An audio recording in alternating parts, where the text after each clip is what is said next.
Students, आज हम 1935 के अधिनियम का वर्तमान संविधान पर जो प्रभाव है उसके बारे में अध्ययन करेंगे। भारतीय संविधान पर अनेक देशी और विदेशी प्रभाव है, लेकिन यह तथ्य है कि इस संविधान पर सबसे अधिक प्रभाव तो भारतीय शासन अधिनियम 1935 का ही है। न केवल भारतीय संविधान के अंतर्गत देशी और विदेशी सूत्र हैं, लेकिन यह तथ्य है कि नवीन संविधान की आधारभूत योजना और महत्वपूर्ण प्रबंध वरन कुछ प्रबंधों की भाषा भी 1935 के अधिनियम से ली गई है। रॉबर्ट ए हाईग्रीव अपनी पुस्तक में लिखते हैं कि भारतीय संविधान के 395 अनुच्छेदों में से लगभग 250 अनुच्छेद ऐसे हैं जो 1935 के अधिनियम से या तो शब्दशः ले गए हैं या फिर उनमें बहुत थोड़ा परिवर्तन किया गया है। आइवर जेनिक्स के अनुसार संविधान सीधे तौर पर 1935 के अधिनियम पर आधारित है। तो बच्चों, आज हम कुछ इसकी जो समानताएं हैं उस पर चर्चा करते हैं। सबसे पहले 1935 के अधिनियम में भारत के लिए संघ का प्रस्ताव किया गया था तथा उस प्रस्तावित संघ में भी केंद्र को अधिक शक्ति प्रदान की गई थी। भारतीय संविधान में भी ऐसा ही किया गया है। भारतीय संविधान में जिन सूचियों के आधार पर शक्ति विभाजन किया गया है वे भी बहुत अधिक सीमा तक 1935 के कानून पर आधारित है। वर्तमान संविधान में केंद्र और कुछ राज्यों में द्विसदनात्मक विधानमंडल की जो व्यवस्था की गई है वह 1935 के अधिनियम के पर आधारित है। इसके बाद 1935 के कानून के समान ही वर्तमान संविधान में भी व्यवस्था की गई है कि राज्य अथवा राज्यों में संविधान को विफल घोषित करके केंद्र उनका शासन प्रबंध अपने हाथ में ले सकता है।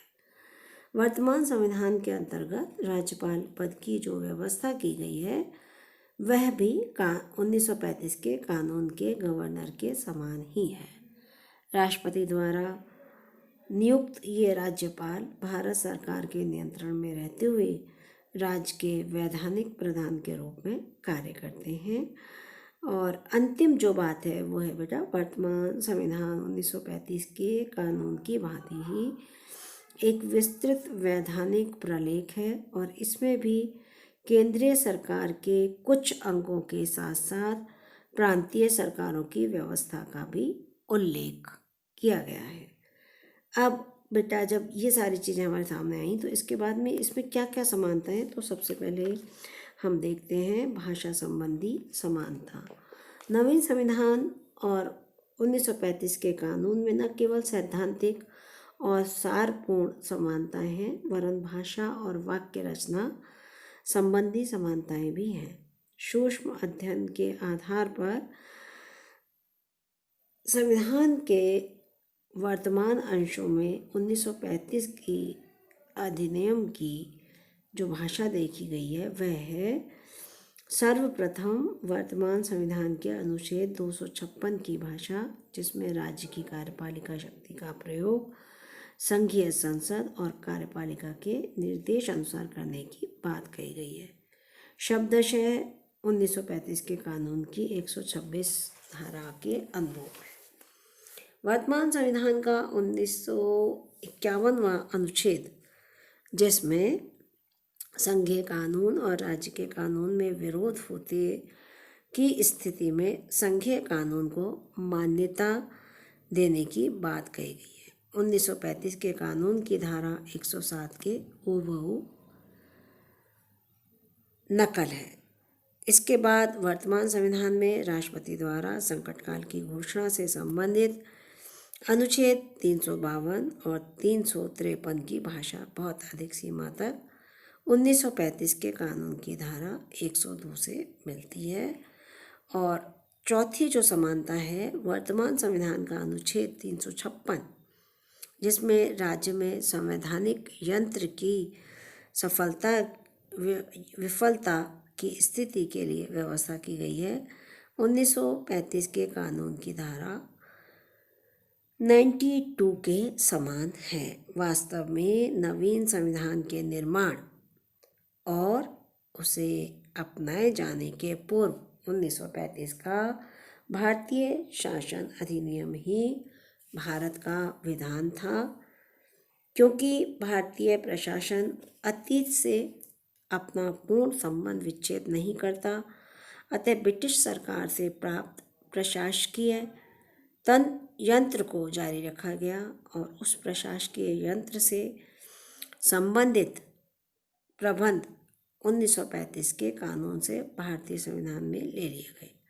संविधान में 1935 के अधिनियम से आवश्यक सामग्री लेना अनुचित नहीं समझा गया।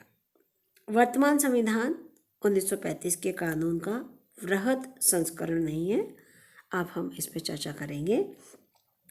1935 के कानून से अनेक प्रबंध ग्रहण किए गए, फिर भी नवीन संविधान को 1935 के कानून का वृहद या गौरवान्वित संस्करण नहीं कहा जा सकता। वास्तव में 1935 के कानून और वर्तमान संविधान में कुछ ऐसे बहुत महत्वपूर्ण अंतर हैं कि अनेक समानताओं के बावजूद उनकी आधारभूत प्रकृति एक दूसरे से बिल्कुल भिन्न है, विपरीत है। और इन दोनों की विभिन्नता का अध्ययन हम निम्न बिंदुओं के आधार पर करने का, समझने का प्रयास करेंगे। तो पहला बिंदु है बच्चों, 1935 के कानून के निर्माण में भारतीयों का कोई हाथ नहीं था।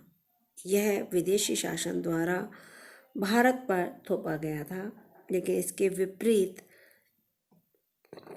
वर्तमान संविधान स्वयं भारत के नागरिकों द्वारा ही निर्मित और अंगीकृत है। दूसरा बिंदु, 1935 के कानून द्वारा भारतीय शासन पर अंतिम शक्ति ब्रिटिश संसद को प्रदान की गई थी और ब्रिटिश संसद ही इस कानून में संशोधन कर सकती थी।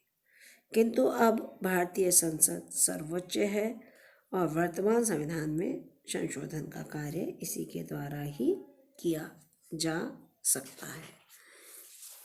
अगला बिंदु है बच्चों, 1935 के कानून में नागरिकों को कोई मौलिक अधिकार नहीं दिए गए और ना ही कानून में नीति निर्देशक तत्वों की व्यवस्था थी। लेकिन वर्तमान संविधान में नागरिकों के लिए मौलिक अधिकार और शासन के मार्गदर्शन के लिए नीति निर्देशक तत्वों की भी व्यवस्था की गई है।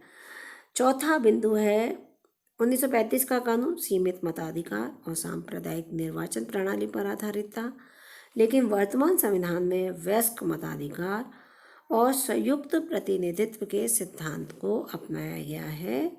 इसके अलावा सांप्रदायिक व धार्मिक भेदों का जड़ मूल से अंत कर राष्ट्रीय एकता स्थापित करने की दृष्टि से वर्तमान संविधान द्वारा धर्मनिरपेक्ष राज्य की स्थापना की गई है। अगला बिंदु है बेटा, 1935 के कानून में संघ की स्थापना का प्रस्ताव शर्त के साथ जुड़ा हुआ था और उस शर्त के पूरा न होने के कारण व्यवहार में संघ स्थापित न हो सका। वर्तमान संविधान में संघ की स्थापना का प्रस्ताव किसी शर्त के साथ जुड़ा हुआ नहीं है। इसमें तो अनिवार्य रूप से सभी देशी रियासतों का एकीकरण कर उन्हें विभिन्न राज्यों में शामिल कर दिया गया है। अब देशी रियासतों की जनता बिना किसी भेदभाव के भारत की नागरिक बन गई है।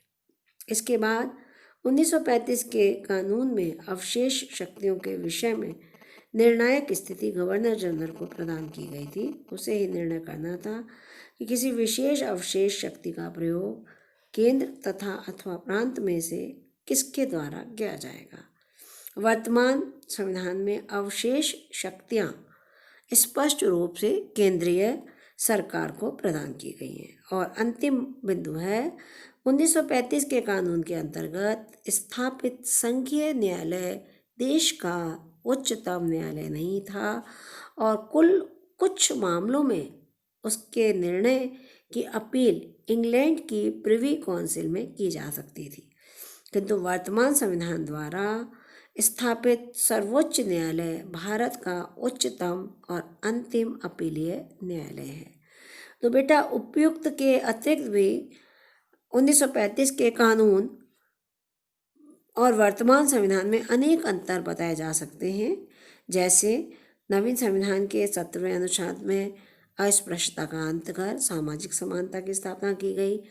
1935 के कानून में इस प्रकार की व्यवस्था नहीं थी। इस प्रकार हम ये कह सकते हैं कि यद्यपि वर्तमान संविधान में 1935 के कानून से बहुत कुछ ग्रहण किया गया है, लेकिन यह संविधान किसी भी प्रकार से 1935 के कानून की नकल नहीं है। इसकी अपनी एक आइडेंटिटी है। आज इतना ही।